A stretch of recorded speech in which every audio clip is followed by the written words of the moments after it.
This was written 1:14:18. Holy, righteous Abba Father, holy and true is your name.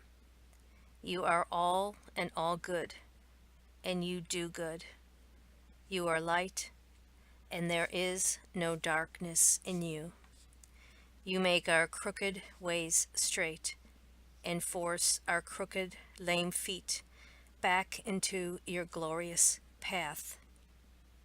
The path is narrow and harsh and lonely.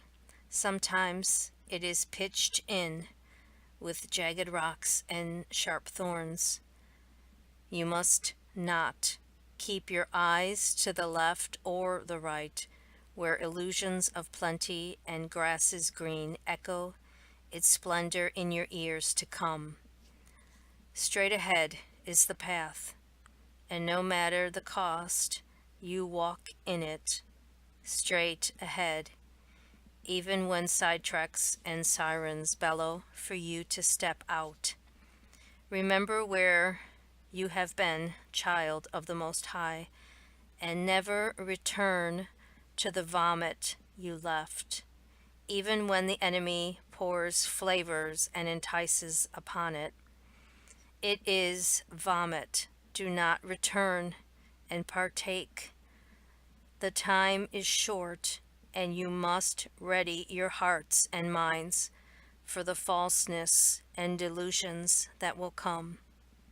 Your mind is their frontier, and they have conquered levels of diversions.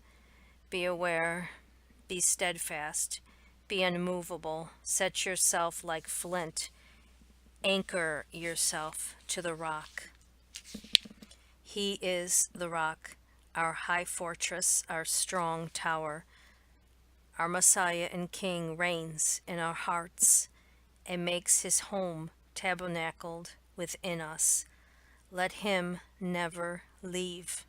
Do not grieve him. He will not share his glory. He will not be leveled to an idol placement or charm. He is, and there is no other. Tear down your idols, all his children. He will not stand for your idol worship and lifting up creatures over the Creator himself. You have idols in your home, and it is an offense to our great Elohim. Set no false thing in adoration. Do not long for another, or let your thoughts remain in awe of flesh and blood. Be very aware now of your eyes lingering on illusions and created images that make you crave more. Remove your eyes from what is blinding you, dear children. Do not be deceived in this the time of deception. Unplug from the sorcery box that entices and makes fools of the wise and creates empty longings and envious bitterness. Let it not consume you and overtake your time and thoughts. The sorcery box is well financed and technologically designed to break down your faith, turn upside down your beliefs, turn darkness into light and light into darkness, turn good into bad and bad into good, turn bitter for sweet and sweet for bitter. Let this not be your daily bread. Arise and have no more of what molds you into their image. You are becoming manipulated and conformed to their likeness. Do not partake. Do not let it sit in your home like the idol it is. It opens doors in your weakened state. You may not be strong enough to turn it off. You let it babysit your exhausted mind, and it will stimulate your neurons to become addictive to a false light.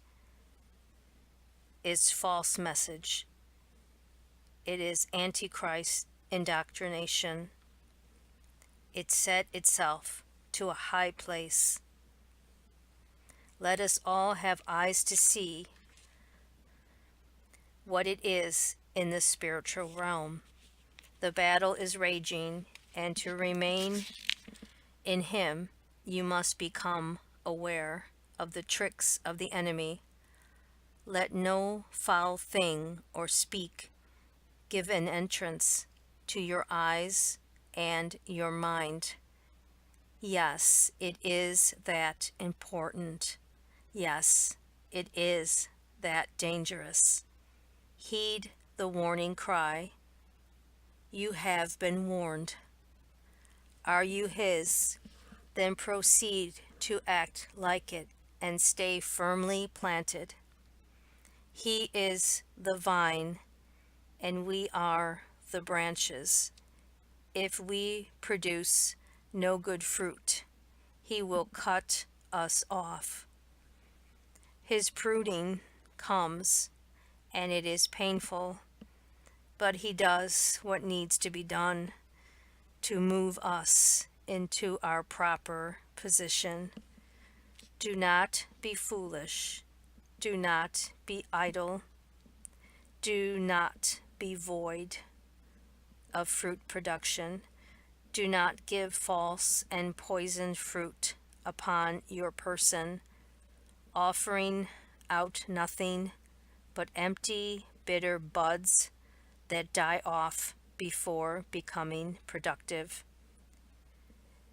Be a fruitful vine with delicious taste and a sweet aroma for our King.